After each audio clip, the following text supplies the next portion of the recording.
This is the Crystal Chronicles, your Dissidia Final Fantasy Opera Omnia podcast, with Erolai, Kreese, and Mark, bringing you all your DFFOO news and talk. Welcome to Season 4, the LDBT era. Now let's start the show.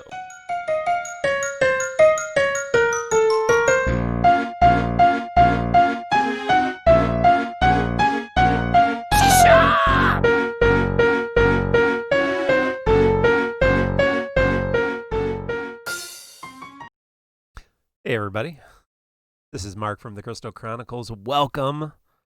I appreciate all of you joining us live, all of you catching us on YouTube, Twitch video on demand, or listening on the podcast. I hope you liked our new introduction video. Of course, we are in Kefka cycle. So Ryan is the Bomb 203. That's Shoots on Discord, but Ryan is the Bomb 203 on YouTube. Did that wonderful Kefka intro for us, Kefka's theme. So go check out his YouTube, give him a like and a subscribe, and give us a like and a subscribe and a follow and a review and all that kind of stuff while you're at it. So glad that you've joined us tonight for another Dissidia Final Fantasy Opera Omnia podcast. This is episode 123, recorded on Thursday, October 15th, 2020. Again, I am Mark, and I am not alone, so let's get the show started. I am joined by not one, but two of my favoritist co-hosts. First, her name is Erole. Ero, how are you doing tonight? Pretty good now. I just nursed a headache before coming on the show. I'm glad it went away. I'm happy to be here this evening. Well, we are happy you are here and that your headache is not. I'm also joined by our good friend Kreese. Kreese, how are you tonight? I'm feeling a little under the weather tonight. Got a little bit of a sore throat, a little tired, but I'm going to try to power through it. Well, we're glad we're here. We may be a little short-winded as we're all living long lives in our adulthoods. We all have bad days from time to time, don't we? But we have, thank you, C-Sam, for the subscription. We come here to forget about those things. Enjoy our hobby, one of which is the DFFOO. And again, Ryan is the Bomb 203, did that wonderful intro for us, does all kinds of wonderful covers of video game, anime stuff, but also does DFFOO runs. And while I'm talking about talented musical things, our good friend Resfoina, who is in chat, did a collaboration with Jeff Plays Guitar. Both Resfoina and Jeff Plays Guitar are on YouTube. And they did a beautiful orchestral, jazz, fusion, electronic. I'm trying to think all the Rachmaninoff. But they did a wonderful version of To Xanarkand from Final Fantasy X. I won't try to put it in any musical genre because it is very good. There's a wonderful behind-the-scenes video on Rez's channel. And then if you want to actually listen to the entire song, it is on Jeff Plays Guitar's YouTube channel. And just really, really good. I'm so always impressed by the number of creative folks we have in the Final Fantasy community and in the DFFOO community. It's likewise with other fan communities too. I'm a big fan of Star Wars, you all know, and so a lot of very creative folks in the Star Wars community as well. And that's the kind of thing that we need to celebrate and lift up. So Final Fantasy has been defined by its music, of course, since the very beginning. And so great people like Shoots, Rhyme is the Bomb 203, and Jeff Plays Guitar and Resfoina just add to that. And if you do things like that, let us know. There's great artists out there, too, that do wonderful things. So, some news of the day. You've probably checked your in-game notices, as we all do, but we've got a Kefka costume. It's a rerun. It's green. I like it. Maybe you like it, too. If you do, you can buy it. I also want to talk about the TCC Challenge. There we go. We had a TCC Challenge last week, Kimahri's Lost Chapter, Unbreakable Pride, where we banned a whole bunch of crap. And the Extreme Challenge was to, with the same ban list, only bring 2 characters.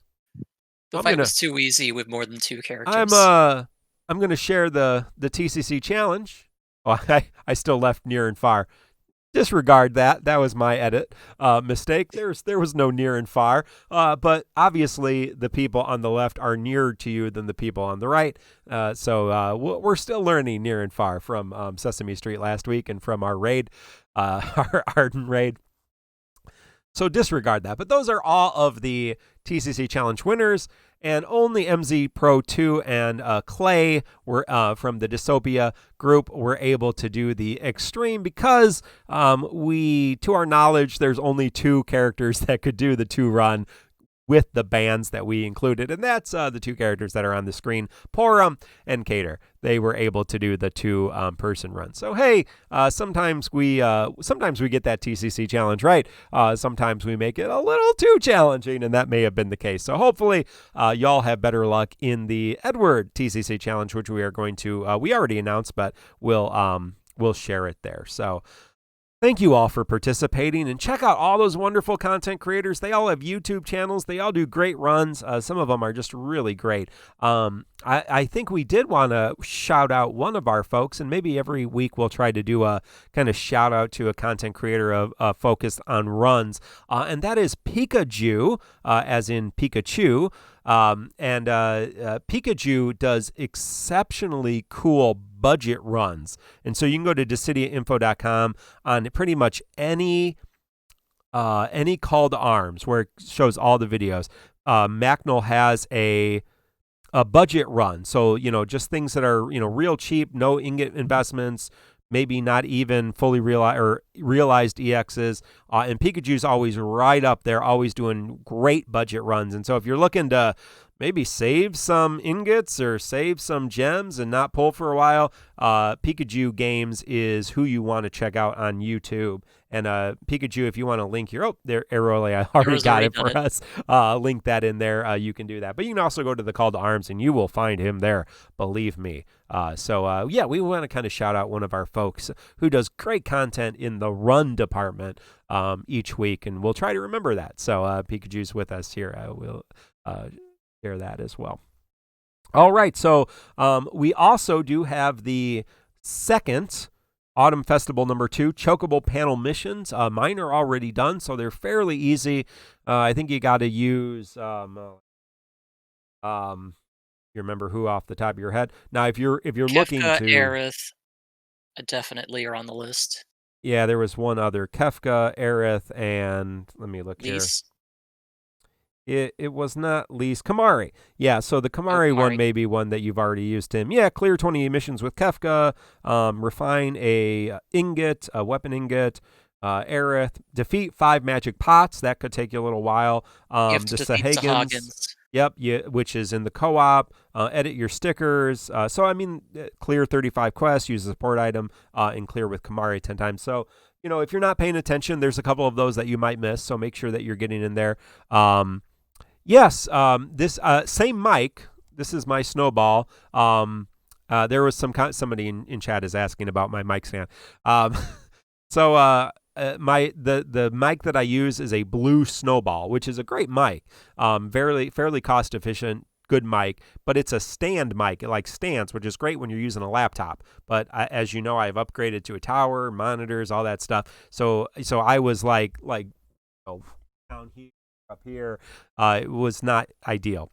And so I'm like, oh, do I just need to get another mic? Because but.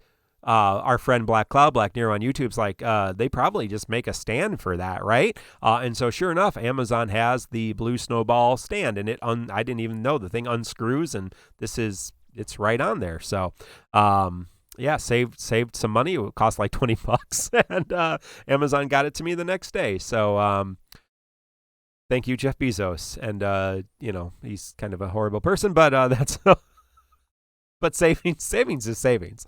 What can you say? But yeah, thank you. And it makes it a little easier for me not to have to hold the mic the entire time, as I've been doing the last couple weeks. Those of you who listen to the podcast wouldn't know that, but those are behind the scenes things for you. Last week, we had an event start while we were doing, and that was Edward's event. Spoonie Barty still with me right here. But we didn't have time to talk about the Chaos event. So we did our polls on stream and everything else. We didn't talk about Chaos, CQ, or the TCC Challenge. So we're going to do that tonight. The Chaos event was interesting. You had an Ochu with his 2 little ads or additional. I was reminded that sometimes our lingo, not everyone knows our lingo. I try to do that at church too. I forget sometimes we have insider talk. Ads or additional monsters. So he starts out with 2 little monsters next to him, right? And he can re-summon them. And yeah, he's pretty much par for the course. You know, he does what he does, and they all can do some debuffs to you, but it's not terrible. The new boss is the Rock Raptor, which is a funny-looking bird coming out of an egg or a rock. I'm not really sure. We did talk a little bit last week about the big difference in this boss compared to some other bosses. This boss starts the wave with Brave reduction, as opposed to bosses previously, which had only gotten Brave reduction after 80% HP lost or 50% HP lost, etc. This boss starts with Brave reduction, and then the Brave reduction gets worse. It has pretty significant debuffs and some pretty powerful AoE attacks, and so it can be a particularly dangerous opponent, especially because it gives itself short duration powerful buffs. Thankfully, we have a whole bunch of ability or things to counter it. Obviously, our tanks are good here. Now we have Kefka, who can lock out buffs, which is really good. You had Edward, who can just close it down, Kimahri, who can prevent damage, and a lot of other characters. Arrow, did you, I know you did something creative for this fight. How did you approach this Edward Chaos? I mean, I first did it with the synergy characters because I wanted to just get it out of the way. But when I did my non-boosted run, I used Trey, Maria, and Payne. That was a little way too smooth for me. I can see why, you know, Trey for the, well, we'll get there, but for the challenge might have had to get hit. I would recommend when you approach this battle that your boosted characters have a lot of ways to be very defensive, like Edward and Kimahri here. So taking that into consideration, you might want to bring some debuffs that are pretty useful of your own. Poison and Sap are always good because they have that weird move, that Spirit Needle move, where they get the 2 turns back to back. So having Poison and Sap on them can kind of make sure they don't get too much Brave and kill someone. HP damage reduction, of course. So Bosch kind of just walks through it and doesn't care. Paralysis works. I mean, I don't think they really had any weaknesses or strengths or anything, but like if you want to approach it the way they're probably intending, they kind of want you to play a more defensive-oriented team and then have like 1 damage dealer who kind of is dealing with the HP. That's why Palom and Arden are there, you know? So that's the way I approached it, is I just built a team around Trey and just laughed at the boss. It didn't really do much.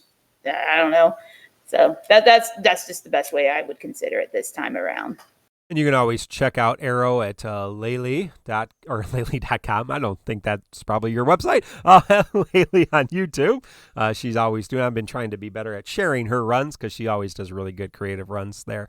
Chris, did you have any other things to add about this Chaos fight? I think I brute forced this with just a synergy team. I don't really remember. It's been a week now, and I've been so busy. It's kind of been pushed to the back of my memory with the other Chaos fights more recently. The Achu wave, I remember blowing up the ad so quickly that the main Achu resummoned micro Achus immediately. That's the big thing, is that killing the small ads is going to happen mostly just from splash damage, and they'll be resummoned so quickly it's not really worth it. To really focus them down is the big thing there, because they get eliminated when the big guy dies. So it's not worth your focusing time. And the main boss, the Rock Raptor, again, with a synergy team, I don't remember it being too much of an issue. The big thing is you just need to make sure you bring some healing to the fight, or something to protect yourself. With Hope and with Kimahri, it was trivialized because I never really took too much damage at any single time. I was pretty protected. And Arden was more than enough damage to make up for their relatively lower damage outputs. Well, the challenge quest allowed you to bring Arden, Edward, Hope, Palom, and Kimahri. I believe that was those were the teams. Lots of different budget runs with that. Obviously, if you have Arden LDBT, I didn't see a solo for Arden. It may or may not be possible, but didn't see one. That being said, obviously, if you have Arden's LDBT, much, much easier.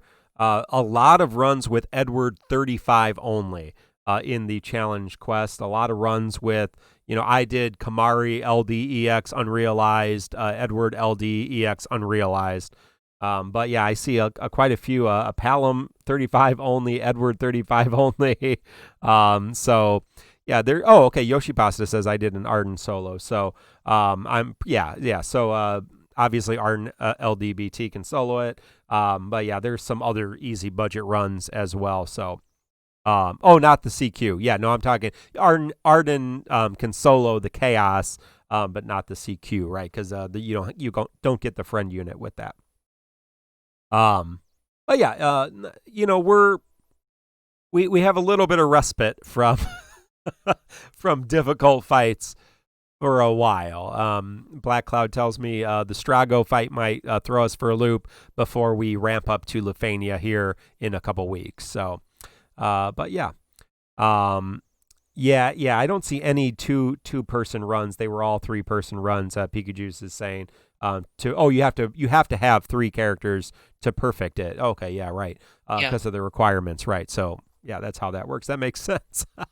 It's not just synergy only or boosted only. It is actually 3 synergy characters. So that's why you see Edward 35 CP, Borum 35.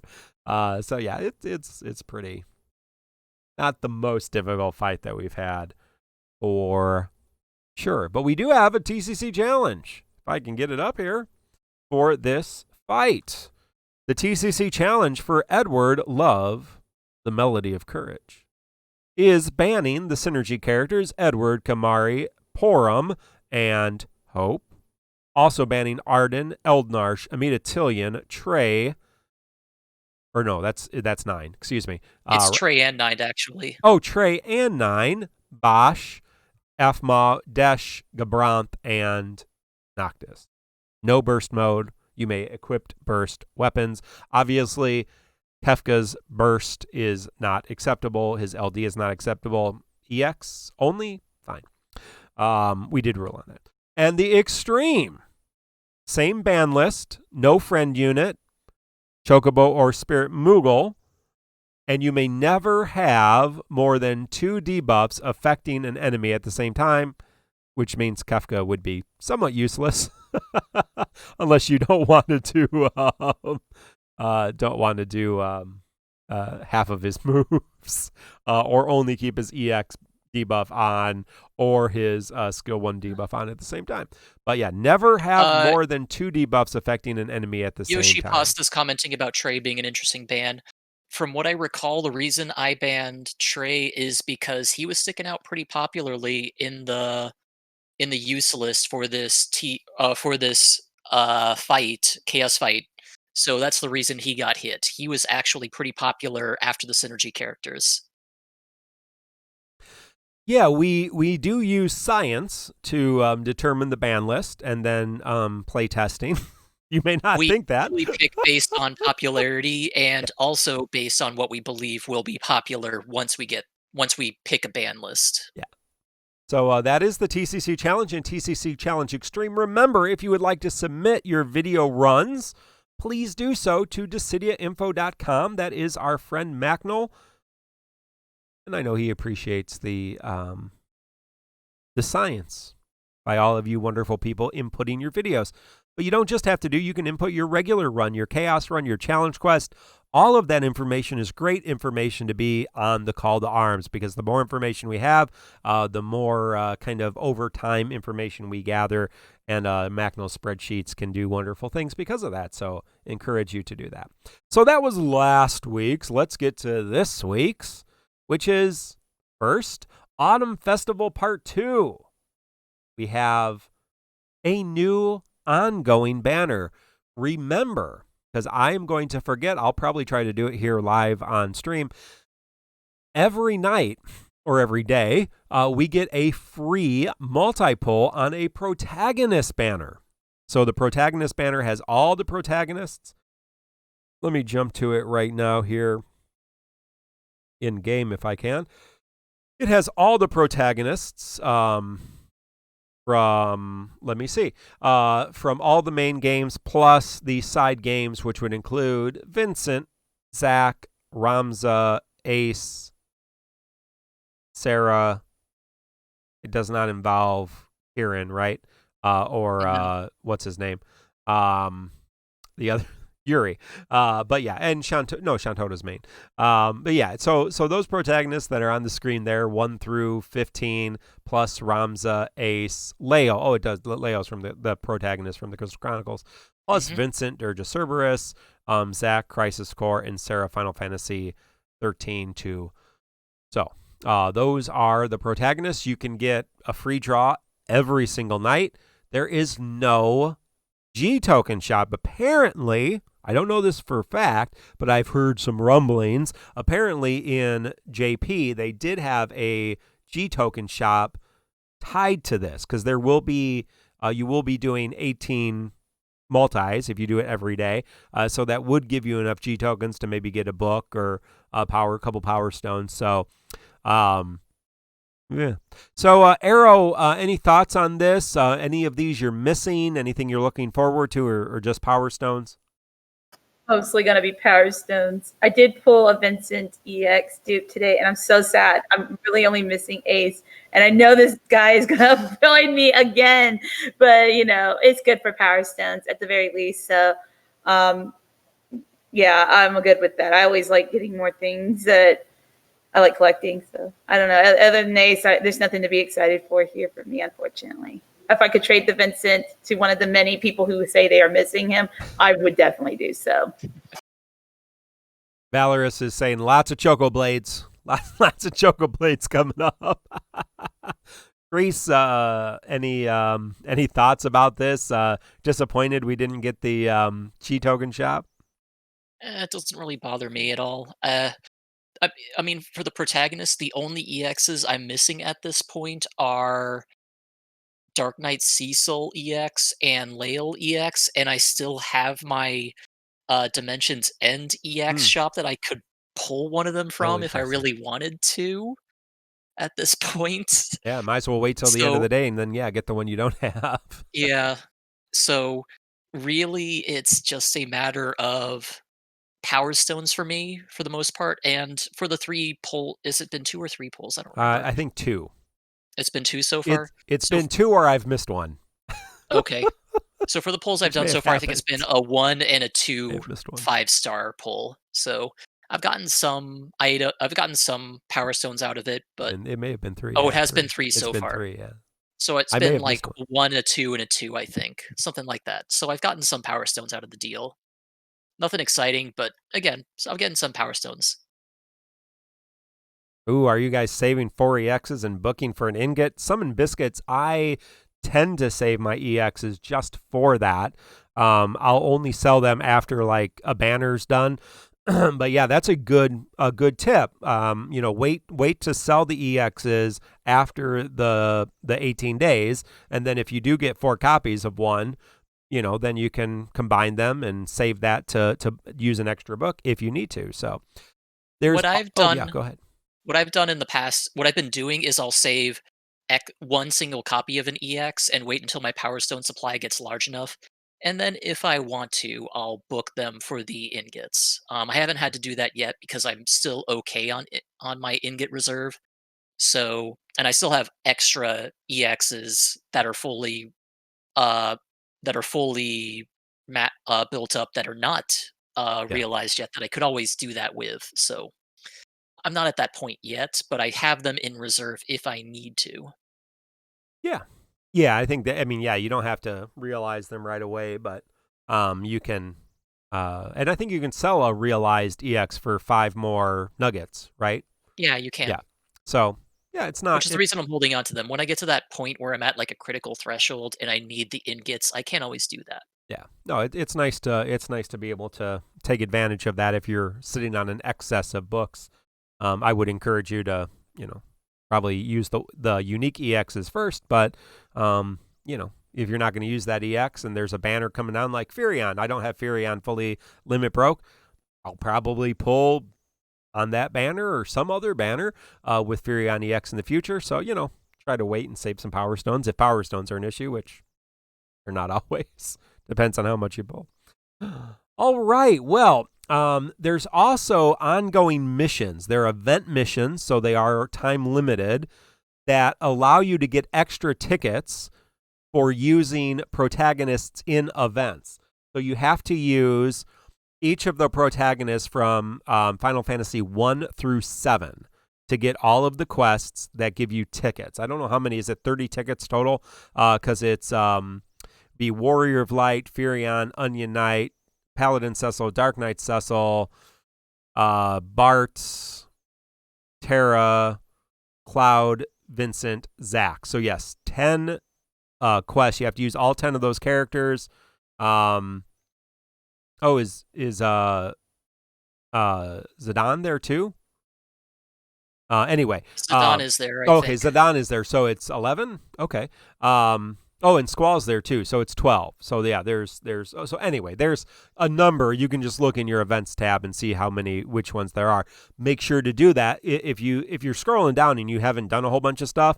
Like if you have a whole bunch of things left to do, you may not realize that those missions are down there. But yeah, it's free tickets basically for just running through content. I did that as I was trying to find magic pots because I don't always have the best luck finding the magic pots doing the runs of the World of Illusion for the magic pot quests in the Chocobo panel. So yeah, it's pretty easy to get through that. So and so look for that, and there may be additional missions as well. So, but yeah, check out all your missions and make sure. But yeah, do pick up free tickets, and that's really good. There is a collaboration going on. I bet you all are just dying to talk about the Dragon Quest of the Stars collaboration. On the Dragon Quest of the Stars, which is a game you could play, I guess, side of things, they have like an actual event where you can get DFFOO characters and weapons and gear and costumes. But we got stickers. So that's something. And if you like stickers, they're 300 Dissidia points each, I believe. And I think Arrow likes them. So you have some comments on the stickers, Arrow? I love them. They are... Okay, so when you actually use them, they say their lines in English. So there's one for hiya, and they say it in like this little chipmunk voice too. It's so adorable. And then you got another one that's like thanks. Another one that says good game. Another one that says, I'm trying to remember all of them. I only am using like a couple of them. There's the Sia one, the little cute mushroom one. They're just adorable. I'm going to hugely recommend you guys get them during this period where you can, because they're going to be unique. And not everybody's going to have them if they join after the special crossover event period. I like collecting things, so of course I went ahead and bought them right away. And we've been getting a lot of Dissidia points because of all these fun little co-ops we have available at the moment. I also bought them, but I don't know why. Chris, are you excited about this collab? Did you play Dragon Quest of the Stars? No, I don't. I have no. Yeah, I'm not really. I don't care. Yeah.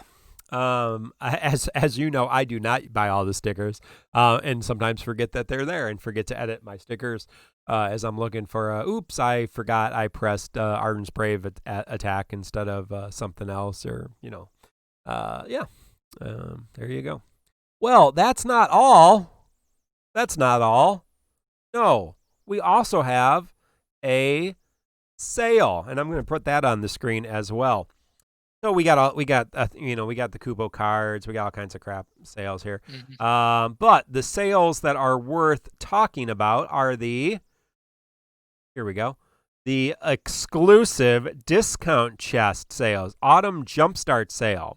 There are 4 chests in the United States. They are $10.99, $24.99, $36.99, and $74.99. These are the chests that Joshua hinted at being a great value. So the first chest, you get 2,600 gems plus, I'll just do it right here. This would be easier. 30 armor tokens, which Black Cloud tells us will be important later on.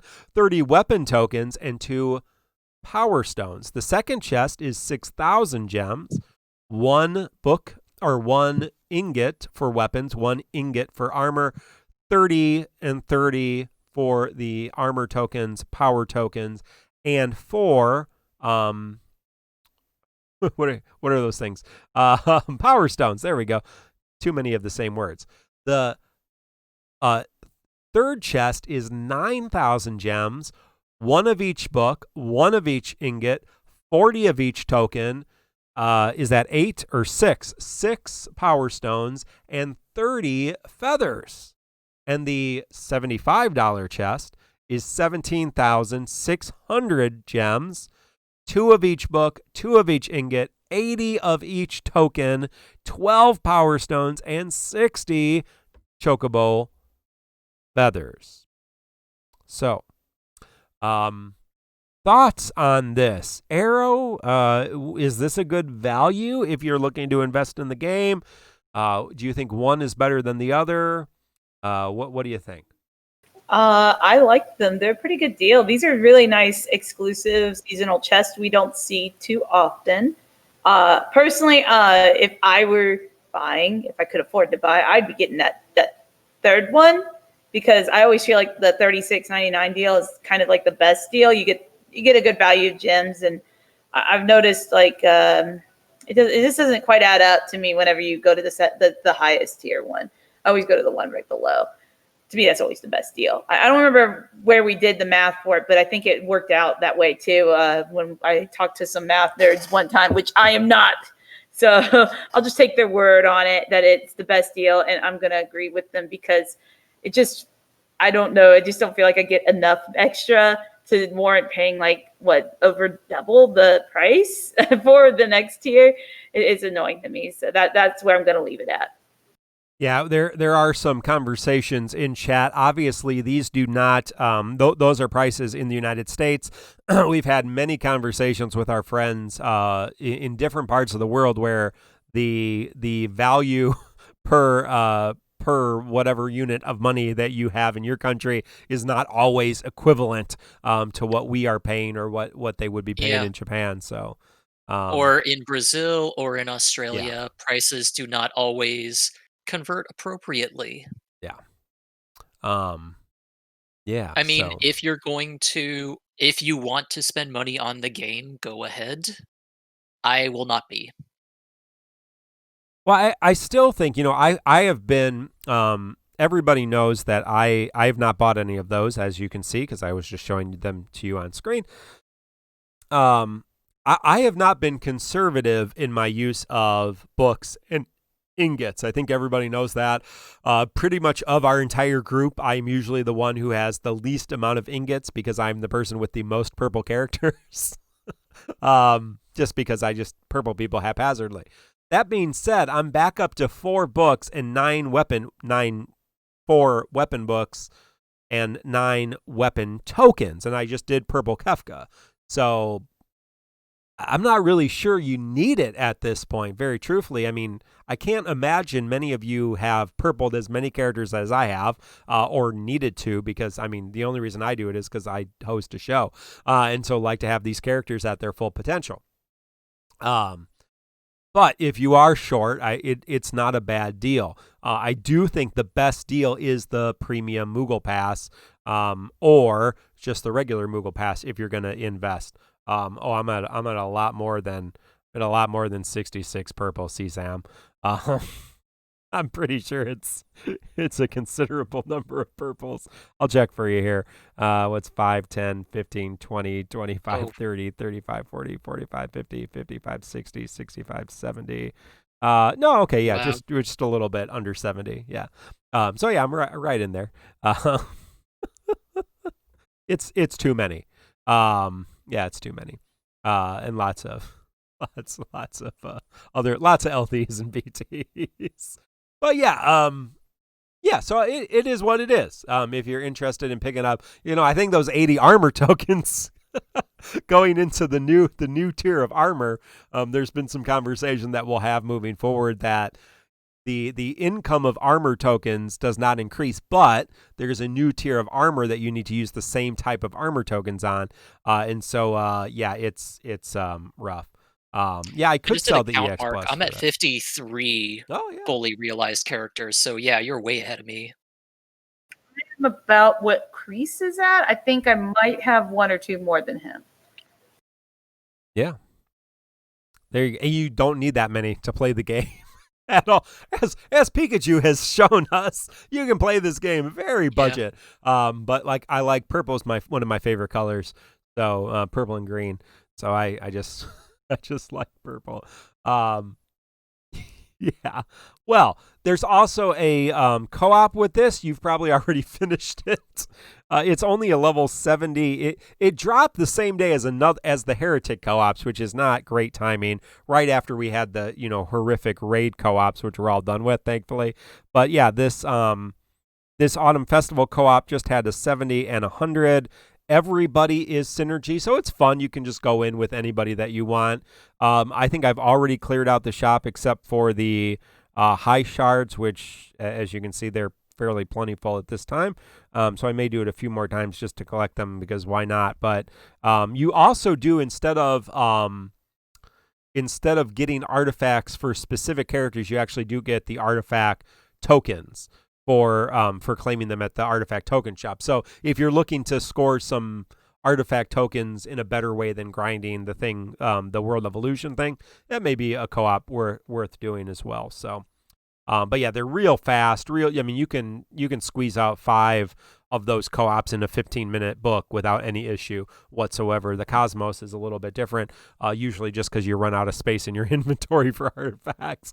But the Autumn Festival one does not take up any inventory space because that goes into your token shop. So yeah, just make sure you get the Autumn Festival co-op done as fast as possible because it will expire sooner than the Heretic co-op.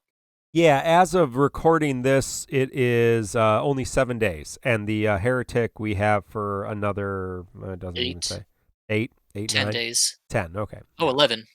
Some It more says 11 on time. your screen. More time. So More time. A lot yeah. more So time. don't sit on that and then do wait for that when you've done the other one. Do this one and take it quick. So I think that's because there's another round of co-ops for the festival after this round. Another thing is you may want to use some of those ×2 books because they do not have a Cosmos co-op version of the stage. No. So you have to get a lot of things like how we used to with those old story chapter co-ops, and you're going to want those ×2 books just to kind of get through it in a reasonable amount of time. It's fun, but do you really want to sit there for days doing it at the same time? Probably not. Just use it as a chance to revisit playing some of your favorites that you had for a while that you haven't had a chance to, and enjoy it. But after that, there's only so much I can do of that before I even get bored of it. I always use books, and I always use 3 times books. But this is a good opportunity to use 2 times books because it's a little easier to do, and they come by so quick. So yeah, it's pretty good time to use up some of those 2 times books, which I know I have plenty of. I'm sure you do too. Any other Kreese, any other closing thoughts on the Autumn Festival? Not really. I mean, it's nice that we're getting more Autumn Festival stuff. We're still getting free draws. We're getting more extra ingots and books thanks to the second Chocobo panel missions. I mean, the stickers are nice, even though I don't care about the game they're benefiting from. So I mean, there's a lot of nice stuff here. I'm not complaining.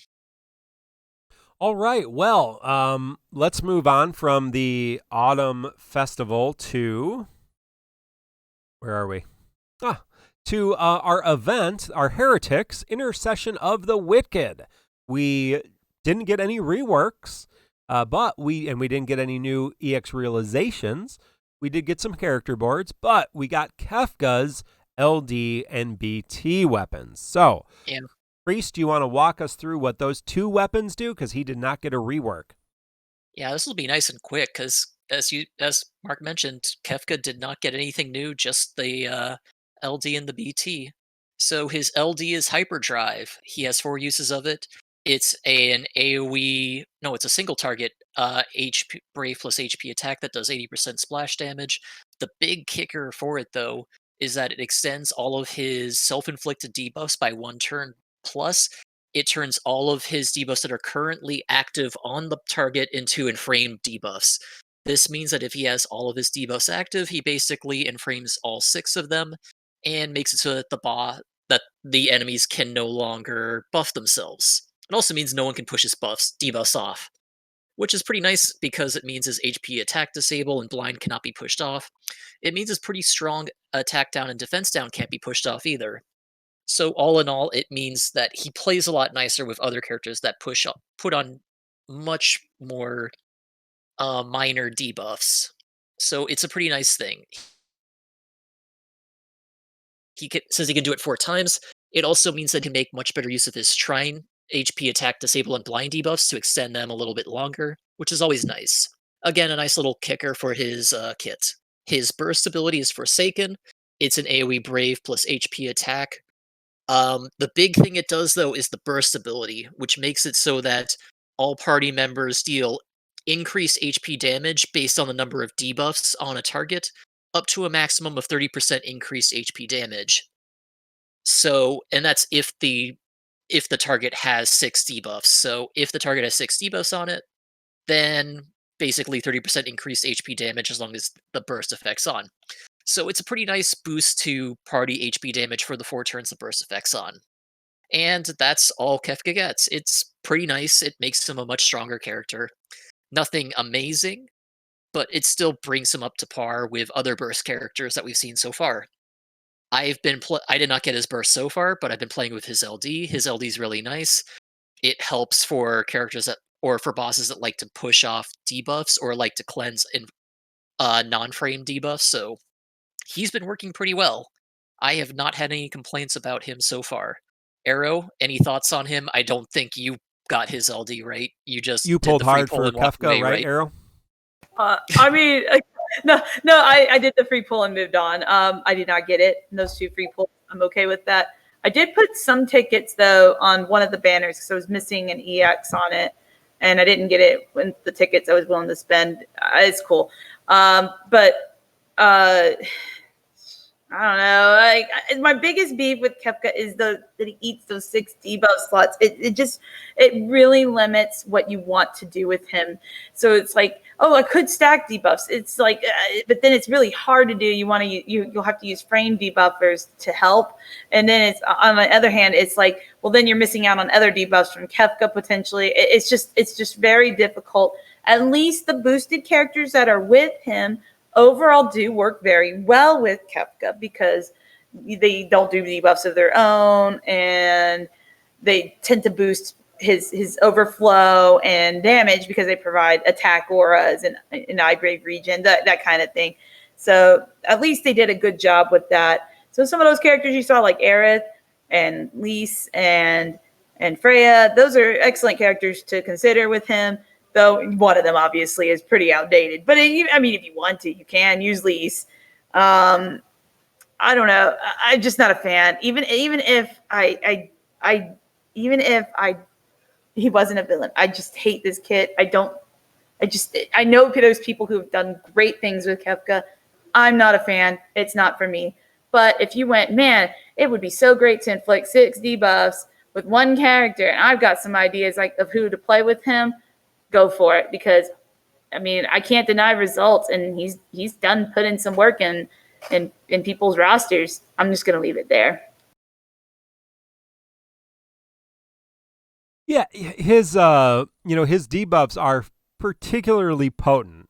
his attack is 60% down, his defense is 70% down, his speed is 40% down. That's in addition to his framed EX debuff, which is attack 20, defense and speed 10, with sap, and of course the blind and HP disable. So, I mean, if you can pair him without any, don't listen to Mino in chat. He's trolling all of you people. Don't feel sad for him. I don't know why he's listening to comments on the internet either. But anyway, you don't have to not pair him with other debuffers, right? His blind and HP attack disable are really potent. With his LD, especially if you have his BT, you can extend those considerable amount of time. So his Trine, the skill 1, which does the HP and silence, HP disable and silence, you can do those to 3 turns every time you use them, right? And so that's a significant amount of time that the enemy is HP silenced and disabled. And so you can pair him, like we're going to have Emperor next week. And Emperor is going to be synergy on the Lost Chapter and on Strago's event. You can pair him with Emperor. It's not ideal, but if you manage them well, you'll be do it. But I do think he really works best if you're able to take advantage of all 6 of his debuffs and focus on the skill 2, skill 1 LD combo to kind of lock in all the debuffs. And of course, as we get into the talk about this fight really just shows how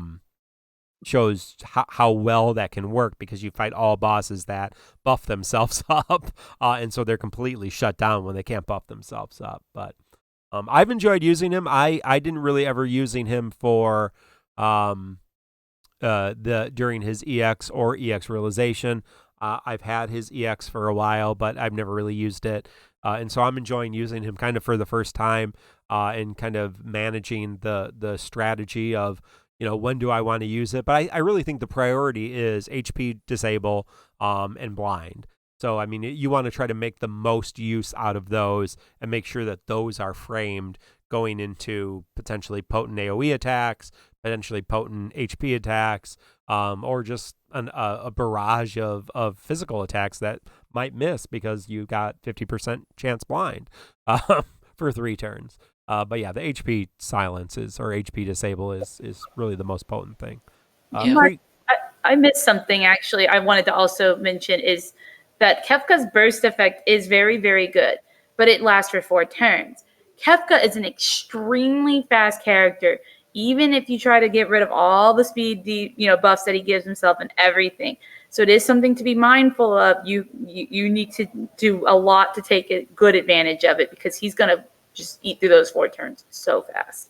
That's a good point. Yeah, I forgot to mention that Kefka's really fast, so those 4 turns of his will go by fast. Now, I don't have his burst weapon. I do have his LD. From talking to some other people, he seems a little bit less powerful than some of the other bursts we've had. But I think that's really more that he's really the first kind of utility character that we've had with a burst weapon, as opposed to pretty much straight damage dealers. Now, they've all had utility, right? But Squall, Vaughn, Shantoto, Noctis, Arden, I mean, they were pretty much primary damage dealers. Now, Kefka's not doing terrible damage, but his primary role is not a damage dealer. So we're going to see some, with Warrior of Light, his primary role is not damage. Kefka, his primary role is not damage. And we're going to see some coming down the line. And so, yeah, you have to realize that that's not his primary role. And I do think, he's a character that you can definitely skip on because he's focused heavily on debuffs. We have a lot of other characters that do similar things. We just had Edward that does the sleep mechanic, who's very, very useful. We've had other characters in the past, Arciela, just name, Ragin has the paralysis. I mean, there's several characters that have the ability to shut down an enemy in that way. I'm not sure that all of them have the longevity of Kefka and Edward right now because they have LDs. But yeah, so, but yeah, I mean, I don't think he's bad by any means. And like I said, I think this fight really, really, really, really showcases him well. Well, let's look at the podcast polls and see what all of you did. There were 2 banners. The first banner had Shadow and Aerith. let me skip that one. Of the 13 servers, and remember our good friend Quadzalma, who is the creator of MateriaBot, he helps us out with this. And if you have a server, a Discord server that you would like to put these polls on, so we can have a better kind of overall sense of who is pulling on what, let him know and he'll hook you up with that. Of the 13 servers, 3 people we're going to pity on this banner, Kefka's.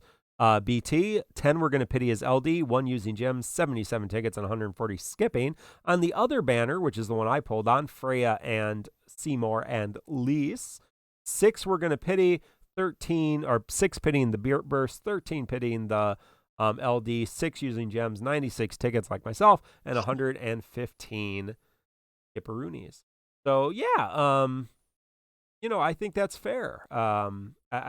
He's a very beloved villain in the game. I know our friend Josepher and Joshua, Squex Joshua, both very big fans. Our friend Inkwelder is a big fan of Final Fantasy VI, as are many of you.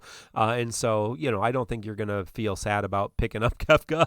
But if you did get his LD, Emperor's LD is not terrible, and Strago Realm banner is a good banner as well. So plenty of other chances to get it. But if you're like, I need a break from all the pulling I've been doing, it might not be a bad time to take a break. Take a break. I'm taking a break from gems and just using tickets on this cycle. All right. Well, I gotta purge tickets because I am way over cap right now. we got a lot of tickets. That is for sure. We do have Heretics, and so if you're not familiar with how Heretics work, the characters who are the banner characters have synergy. You can use them as many times as you want. If you don't use synergy characters, they get locked out until you complete all the missions. There's 3 different levels. They're super easy. There's fairly easy, which also has a co-op, and then there's not particularly hard. Level, yeah, I mean, at this point, unless you're a fairly new player, these are not particularly challenging. But the final pitch, Intercession of the Wicked Pitch, has a Cosmos. It actually has a oh no, that was the other one. It has a Cosmos co-op and a Chaos, and of course there is a challenge quest for this as well. The fight in all 3 cases, the Cosmos co-op, the Cosmos co-op, the Chaos, and the challenge quest, is 3 waves. The first wave is Heretic Necro Raven, which is a Phoenix type character. So after you kill it once, it cleanses all of its debuffs and that are not framed and resurrects. And so if you frame your debuffs, it cannot cleanse them. Kefka is useful there. Then you have the Heretic King Behemoth. If you're doing the Chaos and Challenge quest, you fight 2 of them. We fought all these bosses multiple times. Again, they both buff themselves. I forget, it's when they target themselves, they both give themselves a ton of attacks with Fortifying Roar, I believe. Or no, maybe that's not their... Mighty Roar. Mighty Roar. Yeah, the Fortifying Roar is their invisible buffs. Mighty Roar grants defense up, HP regen, int brave up, attack up, max brave up, brave regen, and those are all regular buffs. And so, of course, Kefka with his frame debuffs, they don't have a chance to get their buffs. And then you fight the Sahagins, the Heretic ones, the ones from Fang's LC Chaos, which were a nightmare back then. Not so much anymore. Again, what do they do at a certain HP threshold? Well, the very first turn, one of them has a target all attack, one of them has a target themselves attack, and so he's immediately going to buff them up with 5 or 6. Do they do 5 or 6 buffs? If you use Kefka, he already starts with 1, so it doesn't matter, but each wave starts with 1 if you haven't fully realized. But yeah, they buff themselves, and then if you kill one of them, they buff themselves, or if they get to a certain HP threshold, they buff themselves. So again, if you have Kefka, you fully debuff them. They can't buff themselves. They become neutered. And yeah, Kefka wins. But there are plenty of other characters that you can do that. You can obviously dispel their buffs with RCL characters like that. You can just bring Bosch.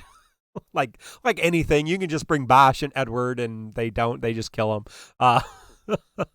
Debuffers are good for this. Dispellers are good for this. Yeah, there are a lot of opportunities. The synergy characters are not terrible. I doubt anybody was really excited about bringing out Lise, but probably a couple of you. I did this with Lise for the challenge quest, and 2 people soloed this with Arden. Oh, 2 people soloed it with Arden. Yeah, okay. So Yeah. I did bring I did bring for the challenge quest. I brought Kefka without his burst, just his LD, and Shadow and Aerith, and it was ridiculously easy. As Mino says, it's garbage time right now. So, but yeah, you do need Arden's BT if you want to solo it. Arrow, have you done this, and what was your take on it? I did the challenge quest without Kefka, so I used Shadow, Aerith, and Freya, and just powered through. It's not too bad. You had to be careful because I used 1-3 Shadow. I have a feeling I could have probably just booked them and been okay. But starting with Interceptor just kind of made things a lot more tolerable. So, yeah, I just mainly relied on battery and not letting Shadow burn out too quick. So there were a couple of HP attacks just thrown in there, depending on, where his Brave was sitting at, just to pace. It took about 85 turns of the 100, but not too bad. And then I decided to go for my non-synergy run and my non-boosted character run. And I decided to bring out my boy Machina and build around him. So I used Kistis and Maria for the other two with Leviathan Summon and absolutely demolished the stage. I barely even thought about anything as I was playing. It was nice playing 3 characters I have a lot of familiarity with using and then just having fun with them. Yeah, again, Arrow, I don't say this enough, but Arrow is a very, very skilled player and is able to take characters that I probably would not be able to complete content with. So do check out her YouTube runs, but she's a very, very competent player. And so I always appreciate that. But yeah, I did not mention specifically who got character boards. Shadow, Lise, Aerith, and Seymour got character boards. I boarded Aerith and Shadow as they were both purple in my stable. Yeah, I love Shadow. My favorite part of Shadow with Kefka is if you put Shadow on the far right of your party. So if you put Shadow first spot and Kefka second spot, Interceptor's eyes are locked on Kefka the entire fight. And every time it zooms in on Kefka, Interceptor's like I'm watching you, man. I'm watching you, which I thought was thematically appropriate. Seymour. Resfoina loves Seymour. And so if you want to talk Seymour, get on her Discord and get on her YouTube. And she loves to talk Seymour. That is for sure. I'm sure she boarded him up real good. Freya, too. Did Freya already have boards? No, maybe not. No, boards are new for Freya. Yep, boards are new for Freya. No, they weren't. She got them back you're at right. the Prompto event when that month ended. I had her boarded from before. That's why I knew. I boarded Aerith as well. Man, she feels really good with those boards. It really, I know she's not going to have too much time, but it was kind of nice just to play boards with her because the overflow stuff, I don't know, it just feels like her HP++ improved a lot off of it. I mean, did anyone else notice that, or am I just crazy? I don't really pay attention to numbers on these boards. I just know they make things better. But Phrase is the only EX I do not have, so I cannot tell you. I did not pull on that banner for Freya's EX. I ended up pulling for Shadow's stuff instead. But I did board Lise, and I was generally impressed by the changes to Lise. Getting a little bit of an attack aura, getting some nice increases to attack potency and overflow were pretty nice. Oh yeah, I mean Aerith and I boarded Aerith and Shadow and Kefka, of course, but he's had his boards for a while. Anybody in chat board Lise and notice a difference? I know there's a few Lise players out there, and she's not terrible, right? I'm sure. I don't know. She's still not great, but she's not terrible. Let me check while I'm looking. Let's go to DissidiaFFOO.com. If you're struggling with this fight, you can always go to DissidiaFFOO.com and you can just go to the Call to Arms, Intercession for the Wicked video list. Yeah. And then you can scroll down and look at challenge quests. Let me see if there's any Lise challenge. Yes, here we go. Yeah, Scott Ong, a good player, and helps out Macno a lot. He did a Kefka BT run with Freya and a just realized Lise. And who else? Scarlet Claire ran with Aerith, Kefka, Lise. Yeah, oh no, they're okay. So Scarlet Claire actually has a purple Lise. I was gonna say the other ones are just realized. So yeah, there's one purple Lise representing Scarlet Claire. Khaled has a fully realized Lise as well. Okay, good. Well, I hope, the guy doing the stuff, Ida. I'm a much bigger fan of Ida myself, and I purpled my Ida over release, but yeah. It is nice. It's nice to have that little bump in power and makes them a little bit more useful going forward. So, hey, I think we have, we don't have a TCC challenge yet because we had Edward. No, we're working on it. But we'll work on one. And we'll get it to you. It will probably include banning all the characters that we just talked about. Maybe except Lise. I don't know. No, we'll probably ban her too because, got to give her a moment in the sun. But we have more content to talk about tonight before we leave you. And that is Dimensions End Entropy Tier 16. Because if a new Heretic co-op quest and a new co-op quest wasn't enough, let's drop Dimensions End on the same night.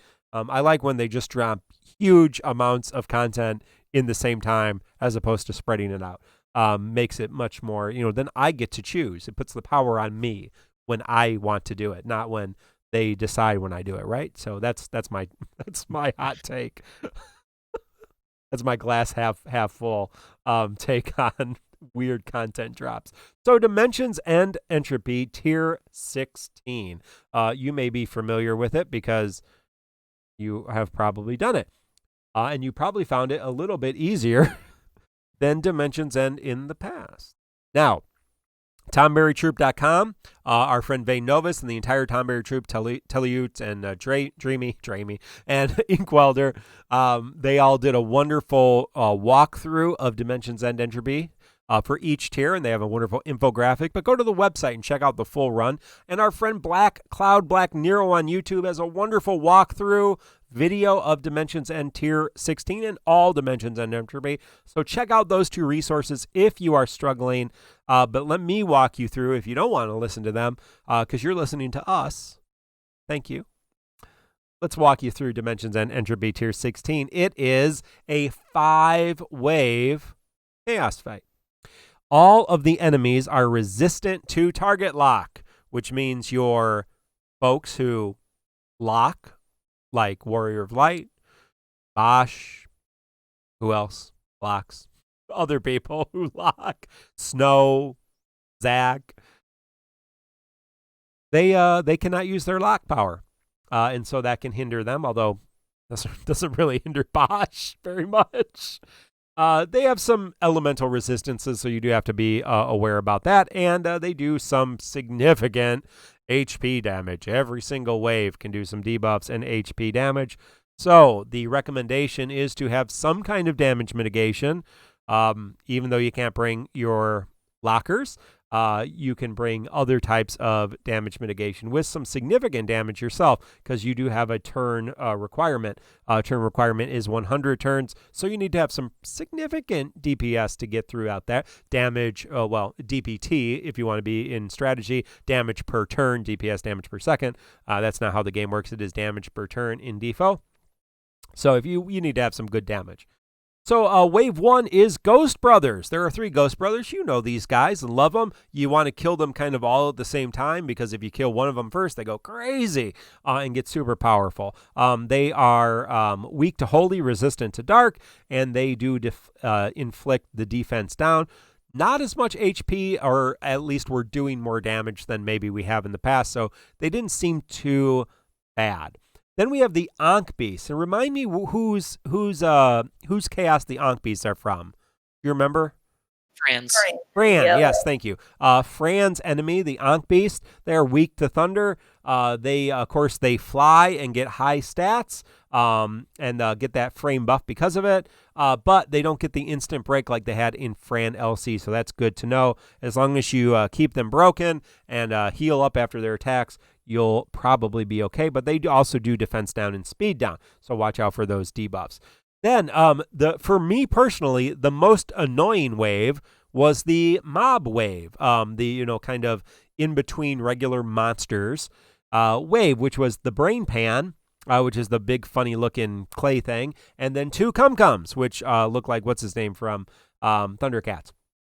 So Orko, and they're resistant to Earth. The Cum-Cums inflict instant break and also battery themselves, but they're kind of just annoying besides that. The Brain Pan can do a Brave gain and an AoE HP attack, and then inflicts Doom. Of course, Doom breaks you upon expiration, so that's also a pain in the butt. It can do Doom on the entire party and also Doom on a single target. I felt like this wave had way too much HP. I don't know the HP breakdown of each of the wave, but I actually thought this wave was like, why aren't these stupid Wave 3, things right? dying? This is wave 3, yes. It caught me off guard because I went into this blind. I did not expect this, what I expected to be a trash wave, to be so tanky. I thought this would be a joke wave, and then I realized after I popped Renoa's X at the start that they didn't die. So yeah, I was not ready for that. Yeah. And then you have the Ymir, the snail-looking things. They are big debuffers. They do attack down, max brave down, speed down, turn rate down, so be careful. When they hide in their shell, they gain brave and massive defense. Just have to be careful that you're not broken when they come out, because they can kill you and deal instant breaks, HP silence, all that. So yeah, I mean, you can deal with that by using HP silence and instant break and all that kind of stuff. I did not find them, they don't have a ton of HP comparatively to everything else. So they're pretty dangerous, but if you can power through them, you're not going to be fine. And then the final wave, and if you're hiding with Edward, if you're hiding with Edward when you go into the final wave, he like skateboards into the final wave, which is fun.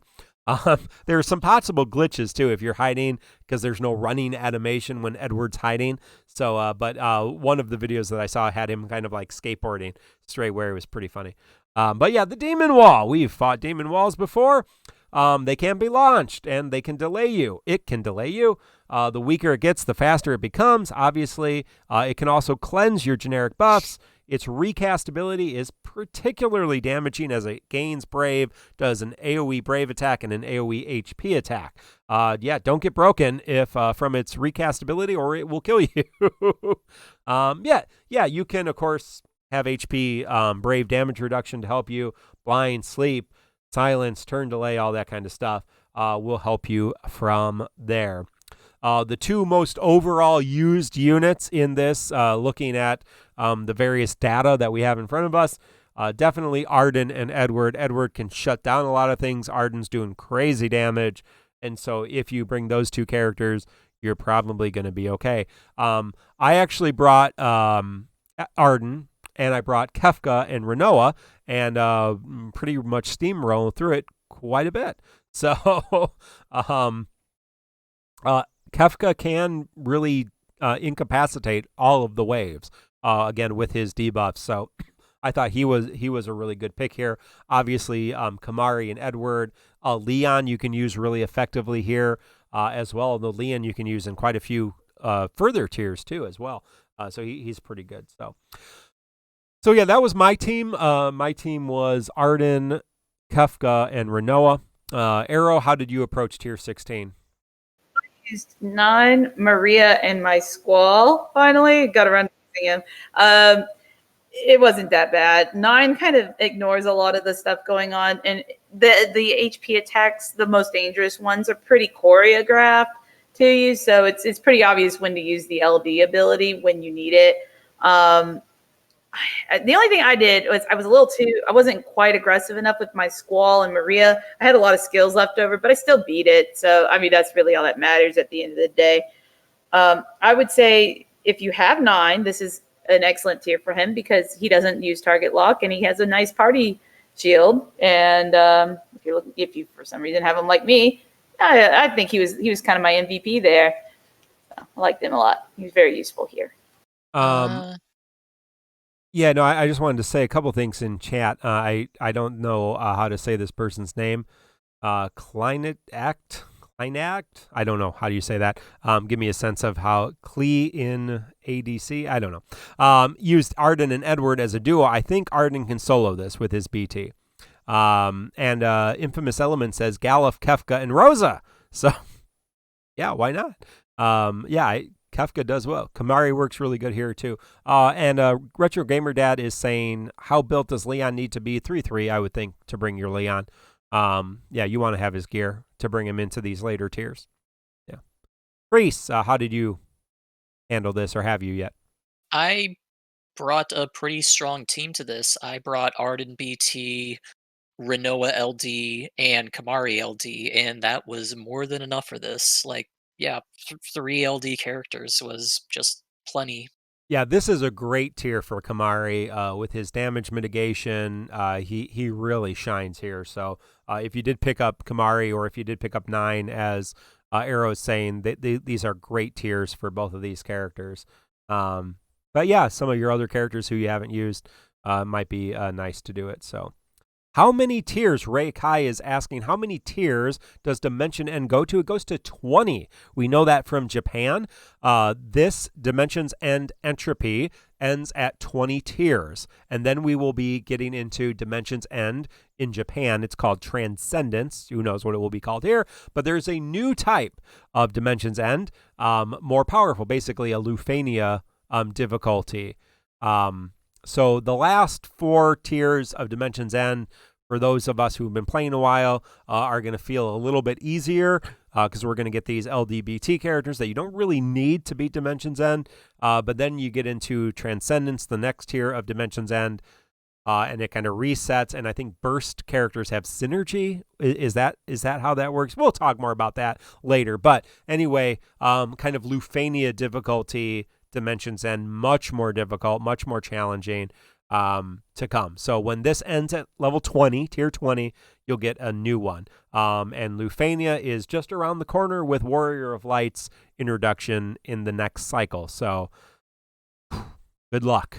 But we have a couple weeks, a couple nice, easy weeks to just kind of get our bearings before the next tier difficulty, although we may taste it a little bit with Strago before it jumps to Lufania. So good luck. And if you're having trouble, again, TonberryTroupe.com has a beautiful write-up, an infographic for this with example teams.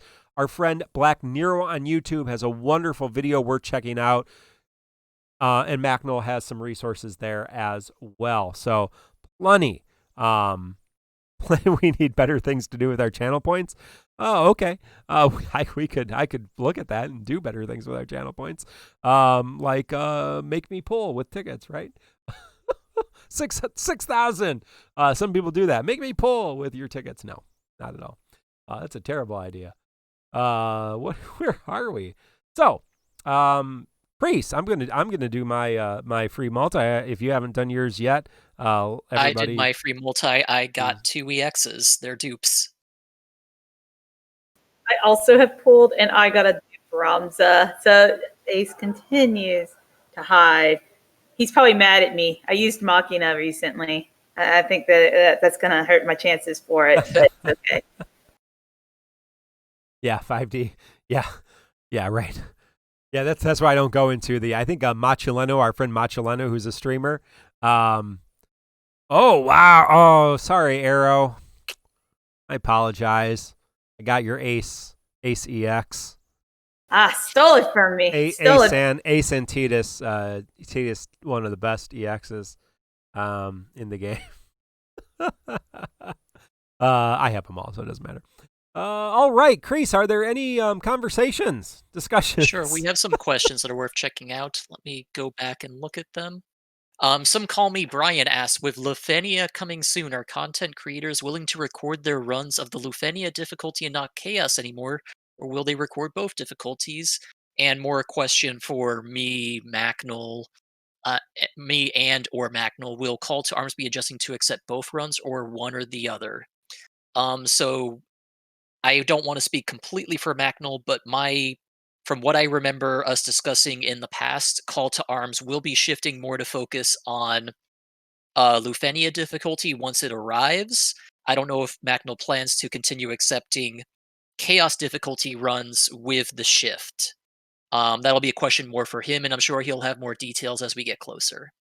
Yeah, I think you're seeing already that kind of as we came to the end of the Cosmos era, the end of the EX or level 100 era, Chaos is getting a little bit easier. The challenge quests can still be challenging depending on what you have available to you.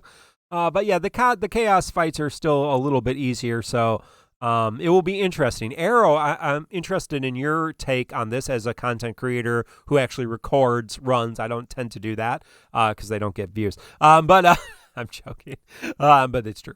But what are you planning to record Lufania, or are what's your take in that? There's definitely going to be a few Lufania. I'm pretty sure I won't be, based on what I've seen used for them, and I'm terrible at damage per turn races, which is going to be what the hell Lufania month is. Yeah, but otherwise, I'm not going to record Chaos probably anymore, unless it's the challenge quest, because I don't think there will be too many who would probably go out of their way for that, unless a lot of new players for some reason start watching my channel. I don't see myself doing that. Since I'm already more of a niche type thing where I don't use a lot of meta, I just don't see that. I'd probably only record Lufania, and Challenge Quest would be the only thing I'd do Chaos for. Well, I assume Macnol, maybe we should have Macnol on if he can come on before Lufania drops to talk about it. I assume Macnol will try to focus the call to arms on Lufania, because I'm going to tell you, moving into Lufania, the game changes a little bit, and there's some more intricacies when it comes to the fights.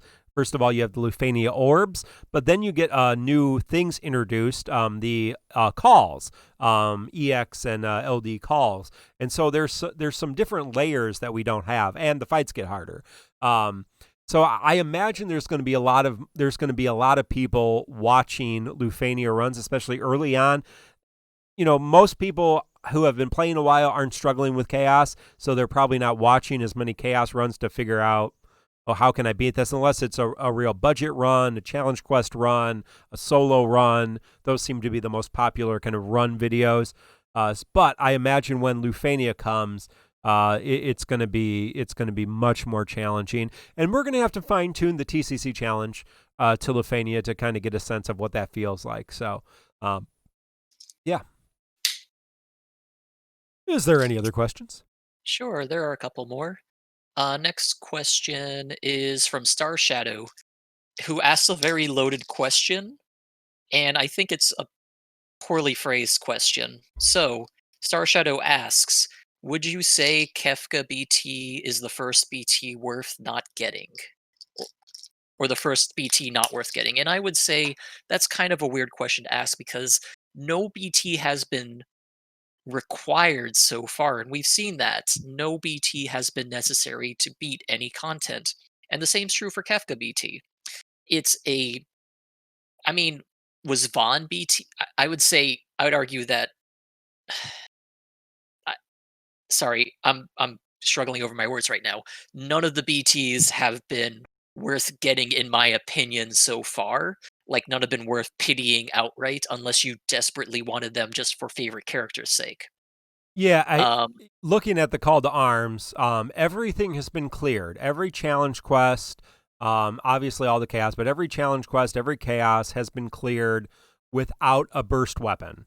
That cannot be said without an LD. There's been a couple challenge quests where you needed a particular LD, especially Noctis, I think. But everything's been able to be done without a BT. And so I agree with Kreese. You don't need to chase or pity, even though I did, a BT, and I have all the BTs except Kefka, so I'm talking out of privilege here. But there's a considerable spike in power if you have that BT. And so does Kefka need his BT? No, Kefka does what he does without his BT, but so does Arden. Now, it's a little bit more advantageous for a damage dealer to have a boosted weapon, more powerful stats, and, potentially for Arden, another extra 8 turns of his immortality, which helps on solo runs. I mean, to do solo runs, you want his burst weapon.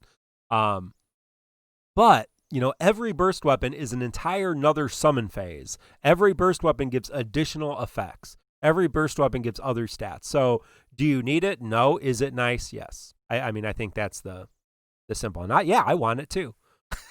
I want them all. I want all the burst weapons. Is that too much to ask, Arrow? That I have all the burst weapons? No, I mean, you can wail for them. You've got a lot of gems. I'm so poor. So poor. So poor. You're still 200,000 gems over me. Compared to all of our millionaire friends, I am so poor. Oh, yeah. I have been spending gems. 5DPZ knows. We've been spending our gems. Get these BTs. Yeah, I am broke. According to Mino's standards, Black Cloud says, I am pretty much in poverty. I'm under the poverty line. Under 800,000 is poverty living. If you have 1.5 million gems, you're middle class. But under 800,000, you're pretty much, living in a dumpster.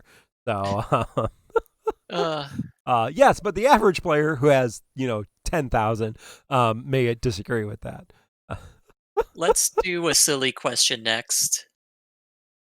Energy asks, a fun question, they think. Considering Edward fights with a harp, what is the most impractical weapon in the game so far, in the host's opinion? My opinion is Kefka's weapon. He fights with his headgear. Yeah, that's pretty silly. Arrow, do you have one? I'm gonna go to the weapon screen here and look here. Man, I got to think about this real briefly. Wow, I'll be back. Yishtola has a stick. You know what? I'm gonna go with fighting with cards is kind of stupid. So maybe that's why I don't get ACX. So because I'm making fun of them now. So yeah, I'm gonna go with that, or fighting with a doll. I don't get how you even do that. Lulu's doll. Deuce fights with a flute. Never neglect the power of a flute. A Metatilian, on the other hand, has wings. So and they don't ever seem to do anything. They're beautiful, like very nice, but a little strange. The magic users use all kinds of things, but cards. Unless you're Gambit, we can talk about Renoa, her weapons all day. Waka, hey, do not underestimate the power of a Blitzball. Blitzball power. Oh, the magic. Oh, yeah, call it Cloud of Darkness. Cloud of Darkness, those weapons are the evil tentacles. That's definitely not underrated. That's powerful weapons right there. Like Irving just got like a shotgun, so I don't know what he's got. Yeah, I mean that's reasonable to use. How can you not like Lulu's dolls? Lulu's got the best. But it makes no sense as a weapon type. She animates them and they run and hit the boss. But why does she need to do that? Why can't she use like a staff, a normal mage? How did no one mention? Speaking of dumb weapons, how did no one mention this guy right here? HaateXIII or Ketchi with his trumpets. Yeah, that's pretty stupid too. I mean, we just mentioned Deuce. We have to mention Ketchi here. Well, Deuce uses the power of music to destroy her enemies, and HaateXIII uses the megaphone. I'm trying to think what they call it. The megaphone to control what do you call it? Control. Yeah, control the big rule. I got a hot take then. Ketchi with that megaphone is more of a bard than Thangrid, who was mentioned also in the chat for his weapons being dumb because he does no damage. Thank you, Taco FB. But hey, it's okay. He's about to make a comeback for a week coming soon. Yeah. Chris, any other questions? That was fun. Yeah. Tass asks, how do the hosts feel about current content pacing? Too much, too little, just right? They dropped 3 different events on us on Monday. People are already complaining about dead game. My current opinion is that I don't think they're spreading out the events appropriately. Like, I think they could have put the start of the Autumn Festival Part 2 a couple days apart from the Heretics start, because that's 2 new co-ops stacked right on top of each other, which I found is a little bit of a nuisance because it spread players across 2 different co-ops, which made it a little weird for trying to find players for those co-ops. at one time. Like I remember Mino was complaining too in one of our chats, like saying I couldn't find anyone to play one of the co-ops with the night it dropped. Because you had to, and I think it was the Heretic co-op specifically, because no one was grinding the Cosmos co-op because everyone went to the festival, the Autumn Festival co-op.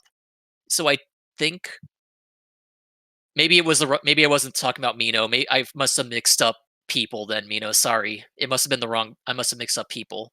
But anyway, someone mentioned that they couldn't find anyone for that co-op. But someone was complaining about it, which I think is a fair complaint. They could have spread those out by even just 2 days, and that would have fixed all the issues. So I don't mind the pacing so much as just spreading out the events by just 1 or 2 days so you don't have those issues, is my opinion. Yeah. Arrow, do you agree, disagree with my take?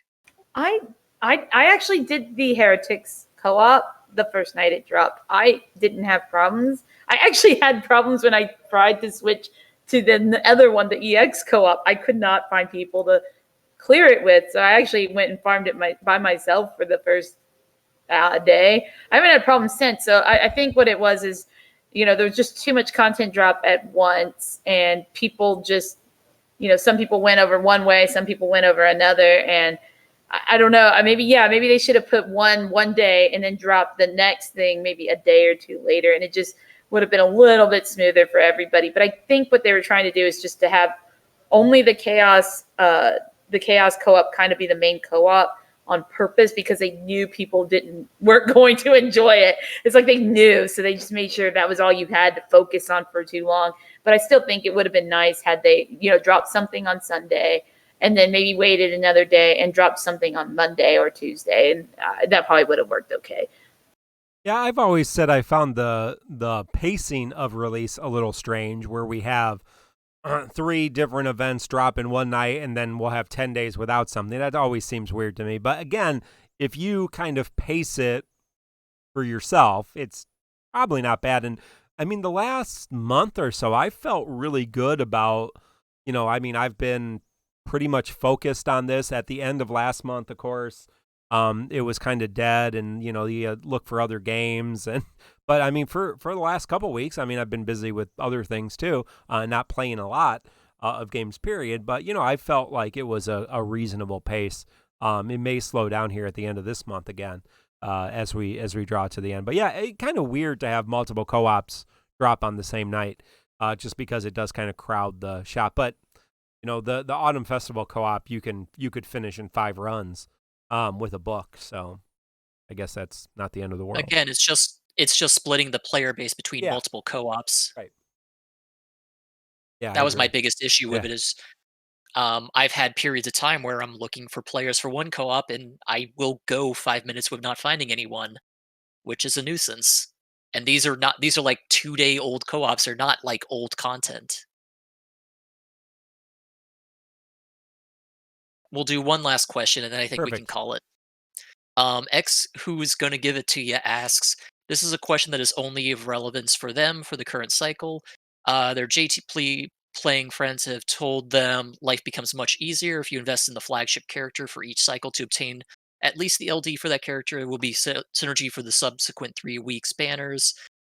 Basically, the 2-week synergy LD BT character.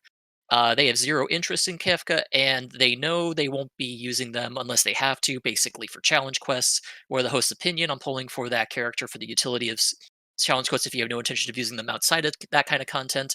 I think we've had this discussion before, but I'll reiterate my opinion.